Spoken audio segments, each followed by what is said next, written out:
To me, grief comes in waves.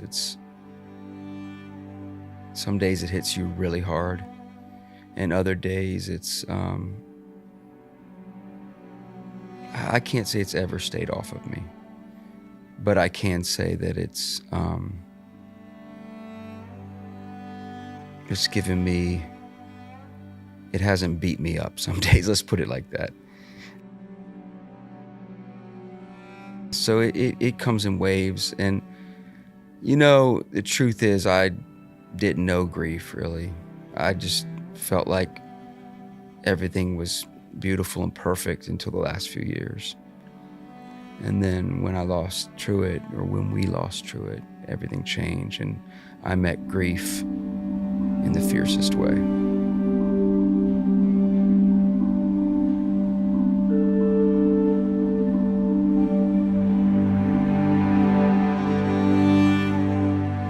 I met a guy in Austin, Texas, and he lost his son. And it was before I lost Truett. I actually was playing Austin, and he was a guy I'd never met that said I could come play his golf course with him. When I went and played with him, he told me he lost his son, and he told me all about a car accident. It was really interesting.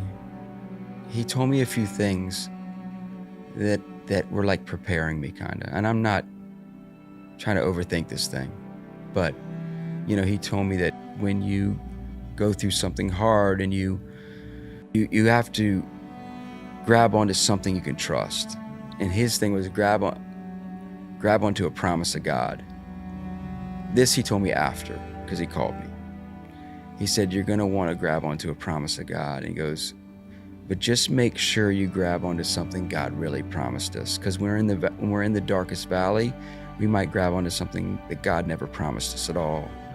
He said, make sure,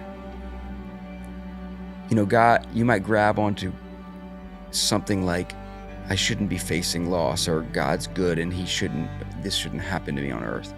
But he said, that's not promises of God. God didn't promise us we wouldn't face loss. He goes, God promised us that he would never leave us or forsake us. That's what he promised us. So God doesn't always take away the cold. He promises that he'll be right there in it with us. That's what I held on to. And I found him there, or he found me there.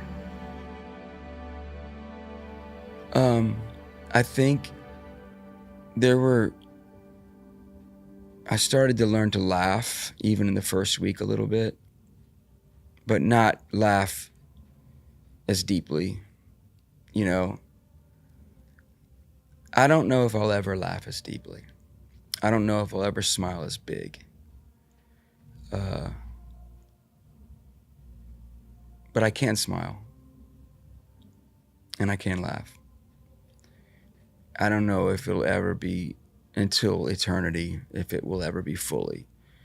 I don't think I spoke about eternity before, but I never really thought about it deeply, because I didn't need to. I always trusted God. I always walked with God. It's not a question of that, but it was like that, to deeply think about it. But now I do, because I imagine the ones I love that we've lost there. And I always have the same kind of picture. And it's, I don't know if I can do this without crying, but it's Dad, if you could only see what I see right now. And it's not necessarily what heaven looks like, it's how this thing all works. How, I don't know, I'm reluctant to say some things, but how leaving this earth early isn't necessarily a ripoff. No, you don't understand yet, Dad. You don't get it. You don't get it at all.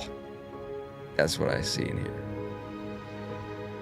It's, as I said, people grieve differently. And I think, we've done a lot of things. I think there's a lot of beauty in counseling. I think it's a wonderful thing. It's a gift if you can do it. I also think that community is, to me, the most important thing. I mean, to have loved ones surround you in your darkest moment, and just love you, just be with you. And then even the distant, the people that are a little more, the people that have listened to my music, the way I was prayed for, the way my family was prayed for, the way people loved us through social media posts. We felt surrounded by love through the deepest, darkest, hardest thing we've ever experienced. And to me, that's what the body of Christ should look like. So through what I've experienced and the grief I've experienced and what I've walked through, the raging storm, the deepest valley, I just feel like I didn't know God stayed close in those times, but I've learned that he does. I really have.